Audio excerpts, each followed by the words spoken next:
So y'all know how I go. I sometimes like to sit in my dark basement and read scary stories or just chill. I found a story I wanted to read to you all. Now I'm in the basement, so in the dark, and I want to read you all this story.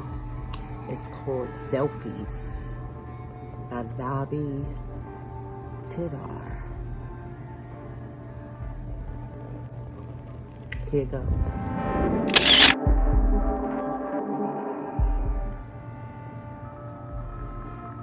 In one of the last pictures, I'm running. I'm running down the street and it is dark. The street lamps are dim and the light oozes down sickly and yellow. I can feel my heart almost bursting in my chest, the taste of something sour and unpleasant in my mouth. I'm running as fast as I can. I have to get away. The moon is a sickle moon. Its cheek is pockmarked with acne scars. It looks down on me. It hangs over her head like a malformed knife. They're running behind me and they're gaining. They're not even running hard. They spread out around me. They match their pace to mine, easily without effort. They whisper my name, Ellie, Ellie. Just ahead is the rusty iron gate to the old playground. I used to play on the swings when I was a little girl. They crowd me here. I don't know if kids still use the swings. I stumbled through the gate and into the playground. I just have to keep running, but I take a picture, then I can't help it. I take a picture and it's just me and the gate and that sickle moon and no one at all behind me. I heard this story about a girl who went mad a few months ago. What girl? Her name was Ellie and she was in my year at school. I didn't see much of her after that until they found her dead at the bottom of the old playground down my street one night a few months ago. Oh, I'm really sorry. It's all right. I really didn't know her that well. What was funny was when I saw her, it was only for a moment before they zipped up the bag and took her away. It was her face, see? It was the scariest thing I ever saw. Her face. Here, look. Just before they zipped her up, I took a photo. Look. That's disgusting. I didn't put it on Facebook or anything. Are those eyes? What is she doing with her mouth? I think she's screaming. She was still holding her phone when they found her, even though she was broken up pretty bad. My cousin Dan works in a lab, and he said there were thousands of pictures on her phone. Thousands and thousands. He said the police could construct her last few months almost moment by moment following the pictures. They were mostly selfies, but some of them were pretty weird. Dan said maybe someone photoshopped them. After a while, they didn't even make sense. That's pretty vain though, I guess. You know what the really weird thing was though? What? A couple of days later, I was in the supermarket and I thought I saw her. She was standing in the aisle by the cereal shelves and she was talking on her phone. She was holding a box of crunchy nuts. I had this really queasy feeling when I saw her. I mean, it couldn't be her, right? Then it was like she knew I was standing there and she turned and she gave me this smile. She had these uneven white teeth and she had her hair in this sort of fringe. She used to be really pretty, but when she turned, she looked directly at me and it was her eyes. They were like eggshells without pupils or an iris. They were just entirely white and empty and flat, and she smiled. You're making it up. I had a can of Coke in my hand, and it fell down and burst open, and there was a mess. When I looked up again, she disappeared. Did you pay for the Coke? Yeah, I paid for the Coke. They buried her a few days later. I didn't go into the funeral. I mean, like I said, I never really knew her all that well anyway.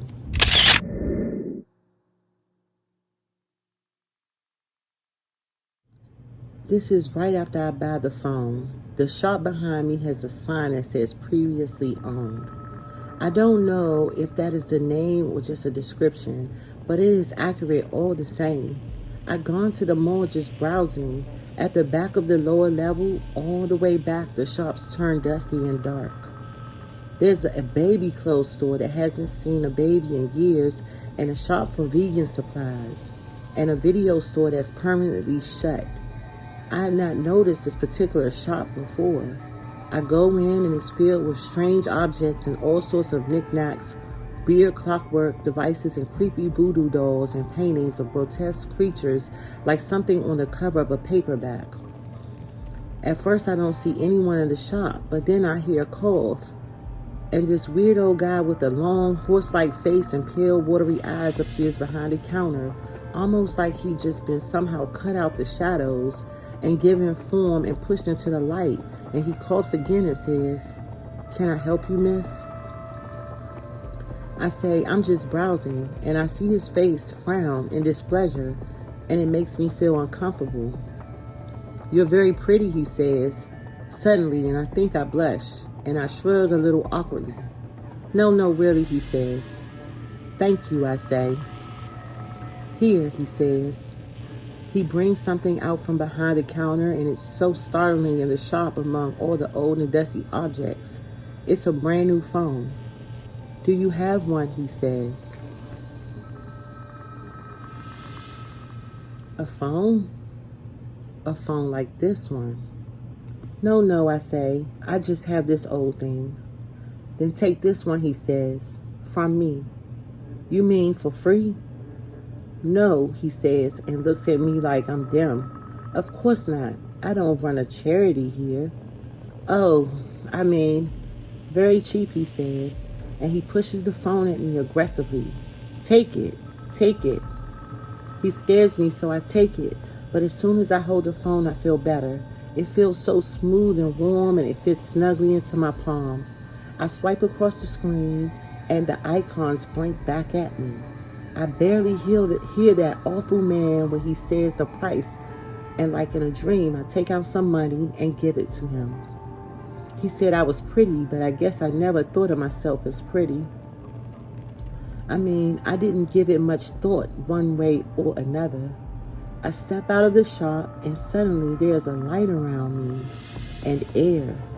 My finger itches. I hold up the phone in front of me and press the camera button, and it's like something in me wakes up for the first time, and something inside me dies. I can't describe it. I don't need to. I press the button, and there's the image instead.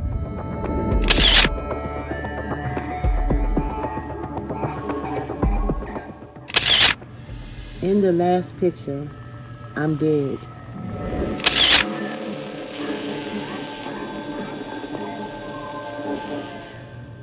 Funny thing is, I go back to the spot where the shop was a few days later, and there's no sign of it. Here's me standing with a Cinnabon behind me, and the guy behind the counter said it's been there for the past year. In the picture, I'm biting my lip and looking worried. I had to keep clicking. I had to keep taking pictures, but the pictures were beginning to lie. Stop scaring me! Why would you do that? Why would you do that? This ain't no fucking game. I'm trying to tell a story and you gonna do that. No, I didn't. Died in what? No, seriously. Go with me go time since you wanna fucking scare me. I fucking believe. Okay, I'm back.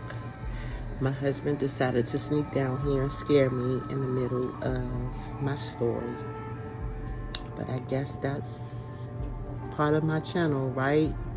to be spooked out and scary. Every time I come down to this basement, something spooky happens, it seems. But okay, so back to the story. That was amazing, Ellie, Noah says. He looks hopped up or something. He gives me this beaming smile. I say, what are you talking about? I snap a picture, me standing there looking vaguely irritated in his kitchen, his petunias on the windowsill. I don't like the way the light catches them. They look ill and the sunlight is all blotchy. Last night, you were amazing, Noah says. He blushes. Where did you learn to do that? He whispers, comes close and puts his arms around me, and I can smell him, the smell of sweat and sex. And I push him away, and I can feel the tears coming, even though I don't want them to, and I say, but I wasn't here last night, Noah. Don't you remember? I went to the movies with Shelly, and I stayed at her place. And he says, what? And his hands drop to his sides, and then he smiles and says, you're just fucking with me. And I burst into tears, and he stands there looking confused and then angry. And he comes to me again, and I push him away, and I run up the stairs to his bedroom and see the rumpled sheets and pinned to the mirror a photo. It must have been taken last night and freshly printed. And I'm posing for the camera, naked. One hand held suggestively between my thighs while the other is out of sight, holding the camera. In the picture, I am grinning into the camera, and my teeth are a predator's teeth, and my eyes are, but there is nothing in my eyes. And I pull the photo from the mirror, and I tear it up into tiny pieces that fall to the floor at my feet.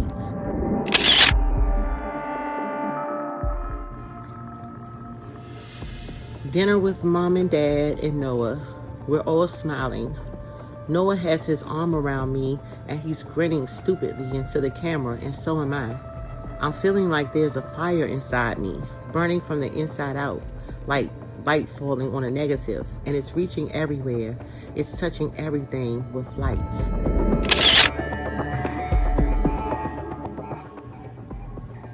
Me in front of the mirror, but the picture is all wrong. This is after I left Noah's place and gone home. I'm crying as I press the button, but the me in the mirror is smiling. This photo's a little blurry because I'm running. I'm on the street and a man is pursuing me.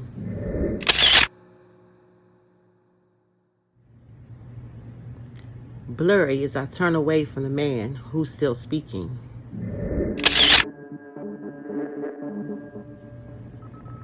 He has a nervous, excited voice, and he keeps shouting about my phone. We're both caught in the photo, and for a moment his face is both almost erotically excited and incredibly terrified.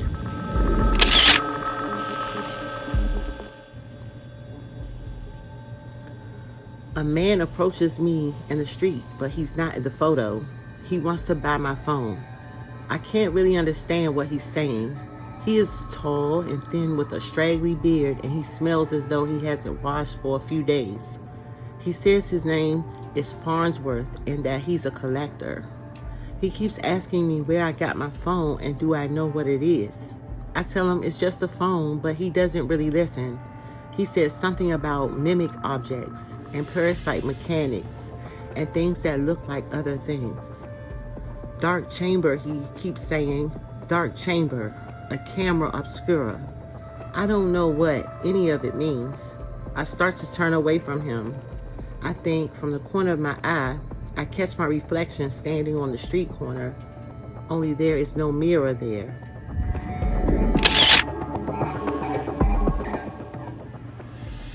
There is someone standing outside my house under the street lamp, but I don't dare look. It's so quiet. It's so quiet and nothing moves. Nothing moves, but I know it's there. The silence is like a living thing or the echo of living things. It's like a dark chamber in my room, and the only illumination comes from outside. The light presses against the curtains. Something is standing outside under the lamp. I pull back the corner of the curtain and I don't look out, but I take a picture. In the picture, something with my face is standing outside and it's looking back at me and it's smiling.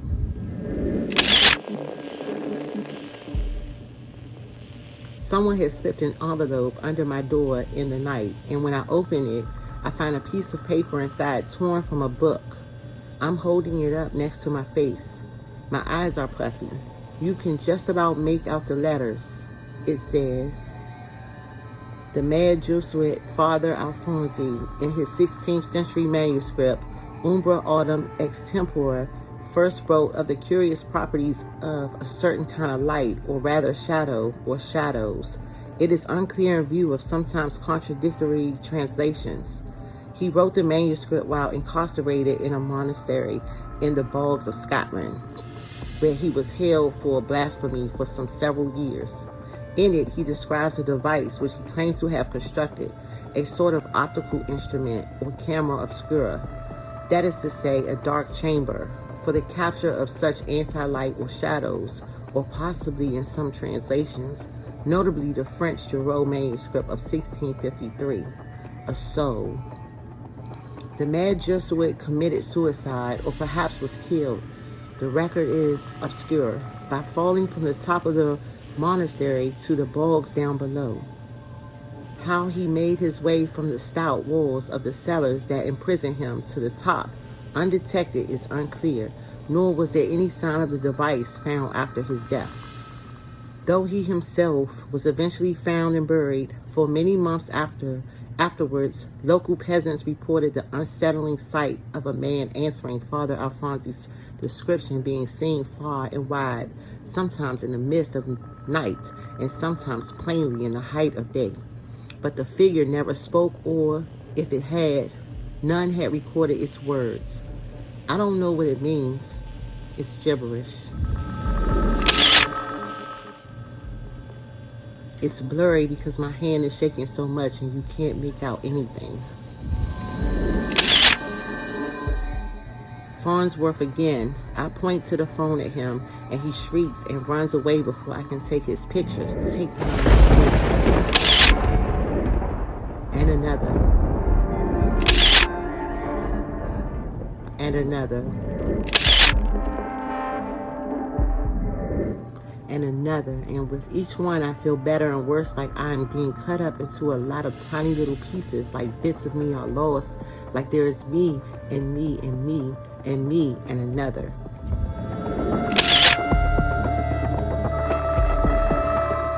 Standing in the park in the sunshine with my new phone, and I'm so happy and everything is going to be all right.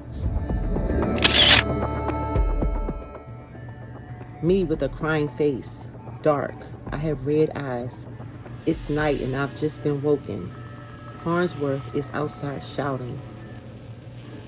And Ikari is a spirit torn from your soul by a curse who now lives independently. In some cultures, they believe that every photo takes away a little bit of your soul. I'll pay you anything, he says. I can hear a dog barking. Give it to me. His voice is so lonely and so desperate. Then the dog stops barking suddenly and Farnsworth gives a high-pitched shriek. I don't have to look outside to see what he sees. Outside the supermarket. I go into the supermarket and I bump into another customer and I mumble, sorry. And then when I look just for a moment, she looks back at me and she smiles with my face. My hand is shaking. A shot of me against supermarket shelves. Shoppers pushing carts loaded with food and cans of cereal. One by one, they stop and raise their hands and look up at me. They smile with my face. They have no eyes. Someone whispers my name. Ellie, Ellie. I run. In one of the last pictures, I'm running. The road spreads out ahead of me and the sleeping suburban homes. The moonlight is sucked into the asphalt. I run, the only sound the beating of blood in my head. The air is scented with jasmine. Ahead of me is the old playground where we used to play. I don't look back when I take the picture, but I know they're there.